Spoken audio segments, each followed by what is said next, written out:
I think people sometimes think that surgeons, when I'm doing surgery, that I wear a surgical mask in order to provide absolute sterility of the surgical field, and that's not the case. If you actually go back 100 to 120 years ago, Taylor Caldwell wrote a good book called Testimony of Two Men, all about the birth of antisepsis and aseptic environments. But we wear surgical masks for a couple of reasons. One is if during our surgery we cough, hiccup, burp, or whatever, and potentially have large particles, they're not going to spray onto our surgical field. So if we did have large particles, staph or streptococcal bacteria on, we would protect that. But a big part of it too was to protect us from fluid splashes, blood sometimes all of a sudden. I mean, I can't tell you how many times I've been doing surgery where all of a sudden, boom, I've got a pumper, and I've got blood splashing all over. My shirt's ruined for the day, and my lab coat's got to go. But fortunately, either a surgical mask on or hopefully I kept my mouth shut.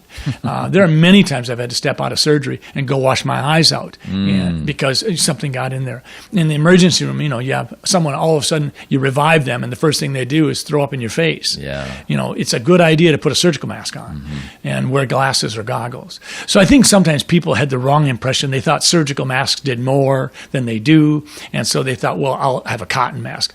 But I really do think that we're going to have the decision made on masks based on something other than raw science.